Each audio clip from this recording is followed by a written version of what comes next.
genosida yang terjadi di Gaza sejak terakhir tahun 2023 telah membawa kehancuran luar biasa terhadap ekonomi lokal. Serangan udara dan darat yang masif menghancurkan infrastruktur vital seperti rumah sakit, sekolah, jalanan, sistem listrik, jaringan air bersih, hingga fasilitas industri dan perdagangan. Situasi ini menyebabkan keruntuhan total aktivitas ekonomi di wilayah tersebut. Berdasarkan laporan United Nations Conference on Trade and Development atau UNTAD pada awal 2024, produk domestik bruto di Gaza menyusut sebesar 24% hanya dalam 1 tahun. Penurunan ini menggambarkan betapa cepat dan parahnya kerusakan ekonomi yang terjadi akibat konflik. Sementara itu, PDB per kapita menurun hingga 26,1%, menandakan kemunduran tajam dalam kesejahteraan masyarakat. Kerusakan fisik juga sangat besar. Data dari United Nations Office for the Coordination of Humanitarian Affairs atau UNOCHA mencatat lebih dari 37.000 bangunan telah hancur atau rusak parah, termasuk rumah, pasar, pabrik, dan kantor-kantor pemerintah, fasilitas produksi di sektor pertanian dan manufaktur lumpuh total, mematikan hampir seluruh potensi ekspor lokal dan menciptakan krisis pangan. Sektor tenaga kerja pun ikut terdampak. Tingkat pengangguran di Gaza melonjak hingga 79,1%. Pada awal 2024, angka tertinggi sepanjang sejarah wilayah tersebut. Mayoritas yang kehilangan pekerjaan juga tidak memiliki jaminan sosial atau akses ke bantuan penghasilan, sehingga menyebabkan kemiskinan ekstrim meluas dengan cepat. Kondisi ini membuat lebih dari 80% penduduk populasi Gaza bergantung sepenuhnya pada bantuan internasional, terutama dari badan-badan seperti UNRWA, WFP, dan lembaga kemanusiaan lainnya. Namun bahkan distribusi bantuan pun sangat berhambat akibat blokade dan kerusakan infrastruktur logistik. Lebih jauh lagi, sistem pendidikan dan kesehatan menjadi fondasi pembangunan ekonomi jangka panjang juga hancur. Ratusan sekolah dan universitas tidak lagi beroperasi, sementara rumah sakit bekerja jauh lebih luar kapasitas dengan minimnya sumber daya. Kehancuran sosial ini akan berdampak panjang terhadap kualitas sumber daya manusia di masa depan.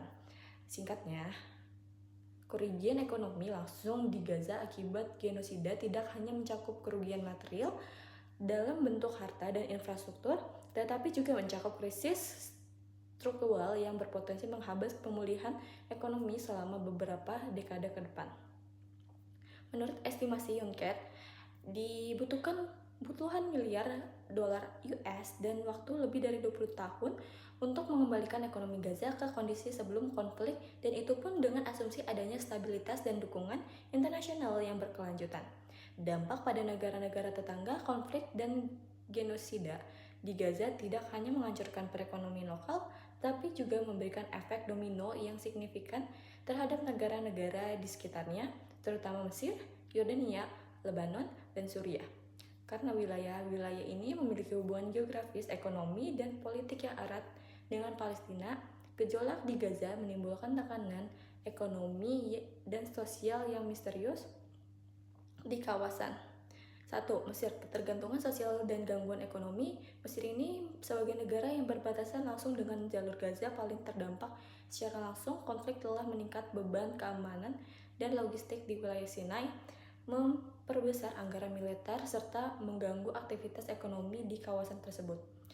Menurut laporan UNDP, Mesir mengalami tekanan akibat penurunan jumlah wisatawan internasional, khususnya di kawasan Laut Merah dan Sinai, terus gangguan pengiriman barang melalui terusan Suez yang berdampak salah satu sumber utama devisa negara, kenaikan harga pangan dan bahan bakar yang berkontribusi pada inflasi domestik, beban tambahan dalam menangani pengungsian dan kebutuhan bantuan kemanusiaan lintas perbatasan. Jika ketegangan terus berlanjut, ekonomi Mesir diperkirakan bisa kehilangan lebih hingga 3% dari PDB nasional dalam skenario yang berkepanjangan. 2. Yordania. Ketidakstabilan politik dan ketergantungan ekonomi Yordania menampung jutaan pengungsi Palestina dan selama ini menjadi penyeimbangan diplomatik dalam konflik Timur Tengah. Namun, genosida di Gaza memicu ketegangan internal yang memperarah instabilitas politik dan sosial. Demonstrasi anti pemerintah meningkat karena perspektif dukungan lemah terhadap Palestina. Secara ekonomi, Yordania menganggap gangguan perdagangan lintas wilayah, penurunan limitasi dan investasi asing, tekanan sosial akibat gelombang pengungsi baru. Ketiga, ada Lebanon dan Suriah. Ancaman konflik lintas batas di Lebanon, kelompok Hizbullah yang berbasis di selatan negeri itu telah beberapa kali terlibat bentrok dengan Israel sejak dimulainya agresi di Gaza. Hal ini meningkat ketegangan militer di sepanjang perbatasan, memperburuk ketidakpastian di Lebanon yang sudah berada di dalam krisis ekonomi dan politik barat. Suriah yang masih dalam proses rekonstruksi pasca perang turut berdampak melalui rute logistik, perdagangan kawasan, dan keamanan regional. Kenaikan harga dan inflasi global, konflik berkepanjangan di Gaza tidak hanya menyebabkan kerusakan lokal, tetapi juga mengganggu kestabilan pasar energi global, khususnya karena keterlibatan negara-negara kunci di kawasan Timur Tengah yang merupakan pusat produksi dan distribusi energi dunia. Lonjakan harga menjadi salah satu dampak paling nyata dari eskalasi kekerasan ini. Satu, ada lonjakan harga minyak dan gas kawasan Timur Tengah menyumbang lebih dari 30% pasokan minyak mentah dunia. Ketika konflik di Gaza meningkat, kekhawatiran investor terhadap pelembaran konflik di negara-negara produsen minyak seperti Iran, Arab Saudi, dan atau bahkan gangguan terhadap rute pengiriman strategis seperti Selat Hormuz menggunakan pasar bereaksi cepat. Menurut data dari International Agency atau IEA, sejak awal generasi agresi Israel di Gaza, harga minyak dunia mengalami kenaikan rata-rata sebesar 5-10 dolar AS per barrel. Sementara itu, harga gas alam juga melonjak khususnya di Eropa yang masih dalam proses pemulihan pasca krisis akibat konflik Rusia dan Ukraina. 2. Dampak terhadap negeri pengimpor energi. Negara-negara pengimpor energi seperti India, Pakistan, Bangladesh, dan banyak negara Afrika yang mengalami tekanan fiskal akibat naiknya biaya impor energi. Hal ini menyebabkan kenaikan listrik dan bahan bakar di dalam negeri, meningkatnya biaya produksi bagi sektor industri, penurunan daya beli masyarakat akibat inflasi. Di negara berkembang, kenaikan harga energi mendorong pemerintah untuk meningkatkan subsidi yang pada gilirannya yang membebani anggaran negara dan meningkatnya resiko utang. 3. Inflasi global. Efek dari naiknya harga energi cepat menyebar ke sektor-sektor lain melalui apa yang disebut pass-through inflation, yaitu ketika biaya produksi meningkat, harga barang dan jasa ikut naik.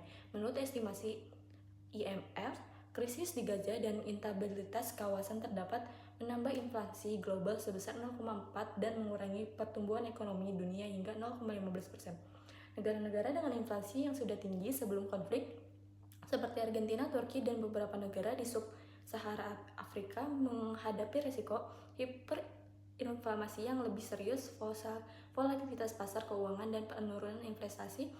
Konflik yang berkepanjangan seperti genosida di Gaza tidak hanya berdampak pada sektor real tetapi juga menciptakan ketidakpastian tinggi di pasar keuangan global.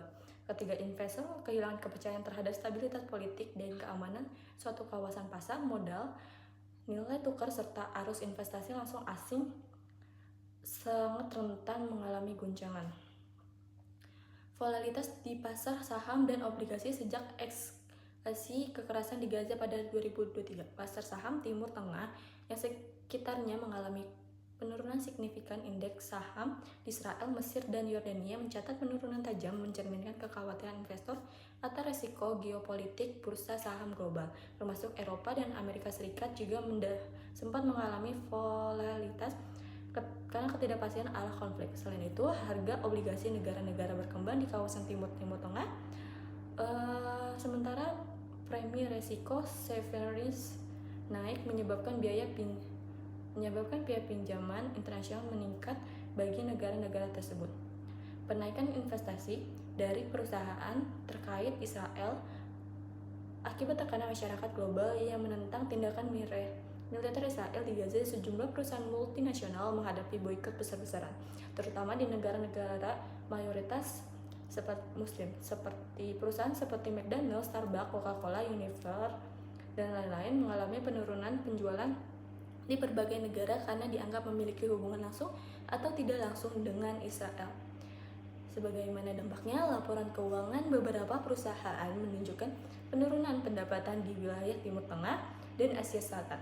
Investor institusional, terutama dari Eropa, menarik dana di reksadana atau saham yang terafiliasi dengan Israel karena pertimbangan etika dan reputasi. Sejumlah perusahaan dan bank di Eropa mulai mengurangi eksposur finansial terhadap proyek-proyek yang melibatkan entitas Israel akibat tekanan dari publik dan aktivitas saham. 3. Menurunnya keyakinan investor global.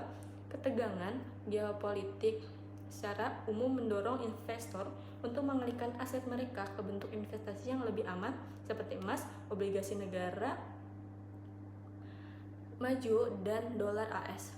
Hal ini menciptakan arus keluar modal dari negara-negara berkembang, terutama yang memiliki ketergantungan terhadap pasar Timur Tengah atau memiliki kondisi fiskal lemah.